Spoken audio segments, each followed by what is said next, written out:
ফুল দিয়ে ফুলসজ্জা করা শেষ হলে ফুলসজ্জার ফুল ছিঁড়ে বিছানাটাকে পরিষ্কার করে দিলাম আর বসে পড়লাম কে কি গিফট দিল সেই দেখতে। হ্যালো, আমি লাবণী, আমার আরো একটা নতুন ভিডিওতে তোমাদের সকলকে ওয়েলকাম। আজ শনিবার আর এখন বাজে সকাল 9টা। রাত্রে লেট করে ঘুমাচ্ছি বলে সকালে উঠতেও লেট হচ্ছে।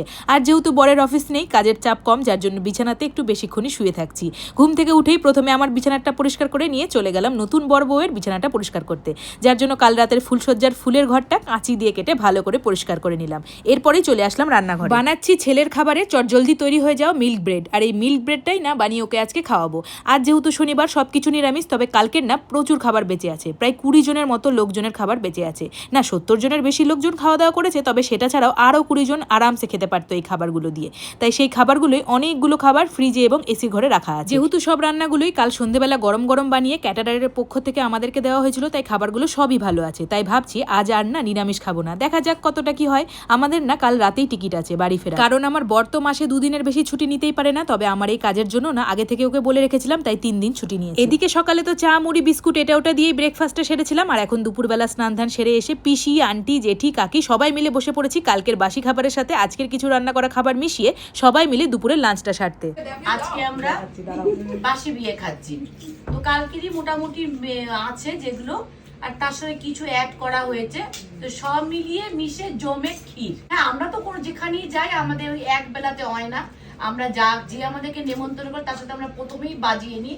আমরা কিন্তু এবলা ওবলা ছাড়া কিন্তু আমাদের কোনো অনুষ্ঠান কমপ্লিট হয় না।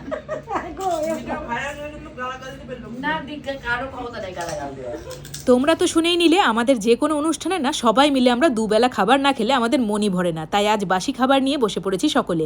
ঘরে জায়গা ছোট, তবে মানুষ প্রচুর, তাই জন্য আমরা এভাবে হিজিবিজি করে খেতে বসে পড়েছি, কেউ ওপরে কেউ নিচে।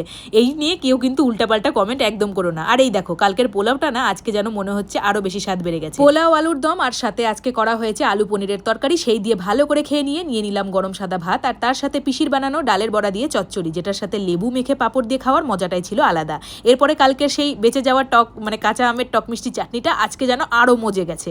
আর আজকে দুপুরের জন্য না একটা করে সাদা মিষ্টি আর কালো মিষ্টি ছিল। ব্যাস এই দিয়ে খাওয়া শেষ করেই আইসক্রিম খাবো না তা কি করে হয়। কালকের এত আইসক্রিমের মধ্যে থেকে বেশ কিছুটা আইসক্রিমও বেঁচে গেছিল, যেটা দিয়ে আজকে আমরা সবাই মিলে খেলাম। আর খাওয়া দাওয়া সেরেই না আমরা তো সকলে মিলে বসে পড়েছি গিফটগুলো আনবক্সিং করতে। আমরা তো খুবই এক্সাইটেড দেখার জন্য যে বউ ভাতের অনুষ্ঠানে কি কি গিফট পেলাম, যার জন্য সকলে গোল হয়ে বসে পড়েছি গিফটগুলো খুলতে। আমি তো বাবু আগেই ভেবে রেখেছি, তোমরা তো কম বেশি সকলেই জানো বিছানার চাদরের আমার খুব প্রয়োজন। দেখবো এখানে যদি বিছানার চাদর পায় আর আমার যদি পছন্দ হয়, তাহলে সেইগুলো আমি আগে নিয়ে যাবো। আমি এখানে অনুষ্ঠানের পাওয়া গিফটগুলো এক এক করে খুলতে থাকি আর তোমরা দেখতে থাকো। আর এরই ফাঁকে চলো কাল ভিডিওতে করা তোমাদের কিছু জনের কমেন্টগুলো পড়ি। প্রথমেই শম্পা ব্যানার্জি বলেছে, এমন বৌমা পাওয়া ভাগ্যের ব্যাপার। Thank you Shampa. সোমানন্দী বলেছে, এই রকম ভাবনা আশা করি এখনকার বৌমাদের মধ্যে কারোর মাথাতেই আসবে না। এখনকার কেন বলবো, আমি আগেকার বৌমাদের মধ্যেও মাথায় আসবে না এত সুন্দর ভাবনা। Thank you Soma. শিলা গোড়াই বলেছে, দারুণ, কমেন্ট না করে পারলামই না, তোমার চিন্তাধারা খুব ভালো। তোমার মতো বৌমা যদি সকলে পেতো, আর তোমাকেও খুব মিষ্টি লাগছিল। থ্যাংক ইউ শিলা, তুমিও খুব মিষ্টি। রুমা মুখার্জি বলেছে, দারুণ, তোমার মতো বউ পাওয়া ভাগ্যের ব্যাপার। Thank you Ruma. বিথিকা বলেছে, শাড়িটা কোথা থেকে নিয়েছো গো, খুব সুন্দর, আর তোমাকেও সুন্দরী লাগছে। Thank you Bithika. আর আমি শাড়িটা না একটা মহিলা গ্রুপের অনলাইন সেলারের কাছ থেকে নিয়েছি। পাপিয়া দেওয়ান বলেছে, দিদি তোমার ভিডিও আমার তো খুব ভালো লাগে। তোমার শ্বশুর শাশুড়ি কত ভাগ্য করে এরকম একটা বৌমা পেয়েছে, তাদের এমন একটা উপহার দিলে। মেসোমশাই এবং মাসিমাকে আমার তরফ থেকে শুভ বিবাহ বার্ষিকী। তোমরা সবসময় এরকম একসাথে সুখে শান্তিতে থেকো। Thank you Papiya. মমতাজ লিখেছে, তোমার সাথে তোমার ফ্ল্যাটে একদিন ঘুরতে যেতে চাই, তোমার লাইফস্টাইল অনেক ইন্টারেস্টিং লাগে। অবশ্যই মমতাজ, তোমার আমন্ত্রণ রইল আমার ফ্ল্যাটে। সুজাতা সরকার নাথ লিখেছে, এত ভালো লাগলো দেখে, তোমার শ্বশুর শাশুড়ি খুবই লাকি যে তোমার মতো সুপার হিরোইন বৌমা পেয়েছে, অনেক ভালো থেকো। থ্যাংক ইউ সুজাতা, তুমিও খুব ভালো থেকো। সংযুক্তা বৈরাগী মণ্ডল বলেছে, একদম কমেন্ট করতে পারি না, শুধু দেখি, অনেকদিন পর দেখলাম, কি সুন্দর আয়োজন, খুব ভালো। Thank you Sanjukta. অনিতা দাস বলেছে, লাবণী তোমার মতো বৌমা প্রতিটা ঘরে থাকুক। না না অনিতা, এরকম বলো না, তাহলে বাকি বৌমাগুলো আমার ওপর হিংসায় জ্বলে পুড়ে মরে যাবে। মনীষা সিংহ বলেছে, সত্যি কথা বলতে যদি ভালোবাসার বিনিময়ে ভালোবাসা আর সম্মানের বিনিময়ে সম্মান পাওয়া যায়, তবে সংসার জীবনটা কতই না সুখের হয়। তোমাদের দেখে খুব ভালো লাগে, অনেক ভালো থেকো। Thank you Manisha. পুষ্পিতা বসাক নন্দী বলেছে, তোমাদের আউটফিটটা কি কাস্টমাইজ নাকি এমনি শোরুম থেকে গিয়ে ম্যাচিং করে পারচেস করেছো? তো পুষ্পিতা, আমার হাতে একদমই সময় নেই জানোই, তাই আমি সব কিছুই বাড়ি বসে অনলাইনে এবং আমার ছেলের ড্রেসটা কাস্টমাইজ করে বানিয়ে নিয়েছি। অর্পিতা সাহা লিখেছে, লাবণী তুমি আমার নামটা কোনোদিনও নেবে না? তাহলে অর্পিতা যদি তোমার নামটা নিয়ে নিই তাহলে আমাকে কোন চকলেট খাওয়াবে বলো। সোমা বলেছে 2 দিক থেকে ভালো হতে হয়, মানে তুমি যেমন ভালো তোমার শ্বশুর শাশুড়িও মনে হয় ভালোই, এইভাবে ভালো থেকো। Thank you Soma.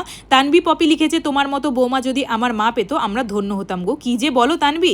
ঝুমা পাল লিখেছে খুব সুন্দর তোমার চিন্তাধারা আর সেরকম সুন্দর আয়োজনও, সব থেকে ভালো লাগলো তুমি দাদা ঠাকুরদার অনুষ্ঠানটাও খুব ভালোভাবে করেছো, ভালো থেকো আর নেক্সট ভিডিওতে আমার নামটা নিও। এই তো ঝুমা, তোমার কমেন্টের জন্য তোমায় অনেক ধন্যবাদ। রমা চক্রবর্তী লিখেছে খুব সুন্দর লাগলো, খাবারগুলো খুব ভালো হয়েছিল। Thank you Rama. সরস্বতী সাহা লিখেছে আমিও মালদায় থাকি, তোমার বাড়িটা কোথায় জানাবে, তুমি খুব ভালো মানুষ, তাই তোমার সব কিছুই আমার খুব ভালো লাগে। Thank you Saraswati. আমায় তুমি থ্যাংক ইউ বলো না, বরং আমার তোমাকে থ্যাংক ইউ বলা উচিত। দেবিকা দাস বলেছে তোমায় শাড়িটা পরে খুব ভালো লাগছে, সত্যি লাবণী, আজ যা করলে শ্বশুর শাশুড়ির জন্য ভগবান তোমায় খুব আশীর্বাদ করুক। Thank you Debika. দীপিকা সরকার লিখেছে দিদিভাই তোমাকে যত দেখছি ততই অবাক হচ্ছি, তুমি এত বড় মনের। Thank you Dipika. প্রসেনজিৎ মাইতি লিখেছে তোমাকে যে কি সুন্দর লাগছে। Thank you Prasenjit. সীমা দাস বলেছে তোমার ভিডিও সামনে আসলে পুরোটাই দেখি, তোমার কথাগুলো খুব সুন্দর, তোমার মতো আমারও একটা ছেলে আছে। তাহলে সীমা তোমার ছেলের নাম কি বলো। দেবব্রত রায় বলেছে দিদি তুমি কি মালদাতে আছো। না গো দেবব্রত, আমি চলে এসেছি আবারও সেই আমার ছোট্ট বাড়িতে। সবিতা শিকদার বলেছে দিদিভাই তোমার ভিডিওটা আমার খুব মন ছুঁয়ে যায়, তোমার ভিডিও প্রত্যেক দিন দেখি, 2-3 দিন কমেন্ট করেছি কিন্তু তুমি আমার নামটা নাওইনি, আমি ঠাকুরনগর থেকে বলছি। তাহলে সবিতা তোমার ঠাকুরনগরের কি বিখ্যাত আমায় বলো। স্বরূপা ব্যানার্জি বলেছে speechless, you are great Labani. Thank you Swarupa. Mimi Sinha বলেছে তোমার বরের মাথায় টাক কেন। তো মিমি, আমার বরের মাথার চুলগুলো এত সুন্দর আর এত সিল্কি যার জন্য বিয়ের পর থেকেই ওর মাথা থেকে একটা একটা করে চুল ছিঁড়ে নিয়ে আমার মাথায় লাগাতে থাকি, আর একদিন দেখি হঠাৎ করে ওর মাথার সব চুলগুলো নাই হয়ে টাক পড়ে গেল, এই জন্যেই।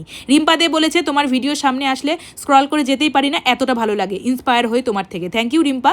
চাইনা হালদার লিখেছে আমি চাইনা, তোমার ভিডিও খুব ভালো লাগে, আমার নামটা নিও। এই তো চাইনা, তোমার নামটা আজ নিয়ে নিলাম। তোরসা ঘোষ বলেছে এরকম বৌমা পাওয়া ভাগ্যের ব্যাপার। Thank you Torsa. তোমরা তো দেখেই নিলে কত রকমের কি কি গিফট পেয়েছি, তবে ওইখান থেকে যেগুলো খুলে দেখালাম এগুলো ছাড়াও আরও 4-5টা ছিল যেটা পর থেকে খুঁজে পেয়েছি, ওটা আর ভিডিও করাই হয়নি। তবে আশা করি এটাও বুঝে গেছো এগুলোর মধ্যে থেকে আমি কোন কোন বিছানার চাদরগুলো নিজের জন্য নিয়েছি।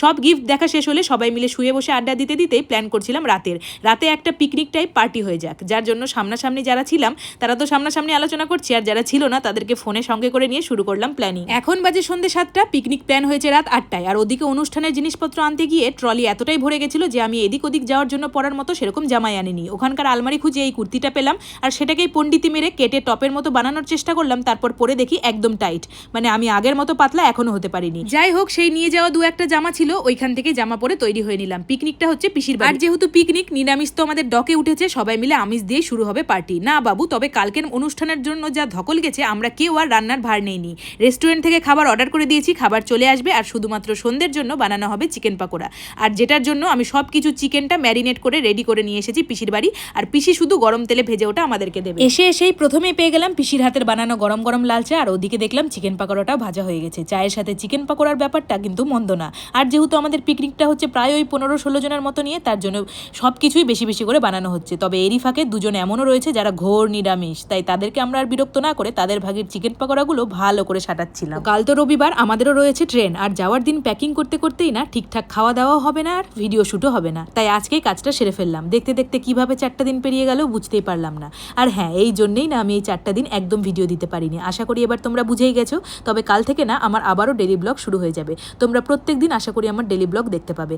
আর এখানে আসলেই না আমি এত পরিমাণে খাই যে খেয়ে খেয়ে মোটা হয়ে যায়, আর যখনই সবাই মিলে গোল মিটিং করে না পার্টি পলিটিক্সের আলোচনা করে তখনই আমার মুখটা এরকম হয়ে যায়, ভীষণ বোরিং লাগে। তাই ওদের গল্প বন্ধ করার জন্য ওদের মাঝখানে গিয়ে সবাইকে নিয়ে একটা গেম খেললাম। ওইদিকে তো দেখেই ছিলে, গরম চায়ের সাথে চিকেন পাকোড়া খেলাম, তারপরে আবার কোল্ড ড্রিঙ্কসও খেলাম, আর এখন খাচ্ছি আমাদের পিকনিকের মেনুর মধ্যে থেকে প্রথম 2টো আইটেম, মিক্স চাউমিন সাথে চিলি চিকেন। ব্যাস এই দিয়ে খেয়ে আমার পেট এতখানি ভরে গেছিল যে তারপরে আরও অনেক কিছু ছিল, নান, পনির ভর্তা, চিকেন কষা, এইসবও ছিল, তবে পেটে আমার আর জায়গা ছিল না। তাই সকলের খাওয়ার শেষে খুব অল্প করে সেইটাও খেয়েছিলাম, না হলে পরে পস্তাবো যে এটাই ভেবে যে কেন খেলাম না। তারপর সকলে মিলে গল্প আড্ডা মেরে ঘুমোতে বেজে গেল রাত 2টো। আর আজ রবিবার যাওয়ার দিন, দুপুরে আর মাছের ঝোল আর চিকেন কষা দিয়ে ভাত খেয়েছিলাম, আর সন্ধ্যেবেলা বড় একটা এত বড় টাইফু মোমো এনেছিল, ওটাই খেয়েছিলাম। আর রাতে যাওয়ার সময় না পেটে সেরকম খিদে ছিল না, তাই খুব সামান্য 2 হাতা ভাত, অল্প একটু মাংস দিয়ে খেয়েছিলাম। ব্যাস এবার রওনা দেবো আমাদের বাড়ির উদ্দেশ্যে। দেখা হচ্ছে খুব তাড়াতাড়ি। ভিডিও ভালো লাগলে একটা লাইক করে যেও, আর ততক্ষণের জন্য সকলে ভালো থেকো। Bye bye.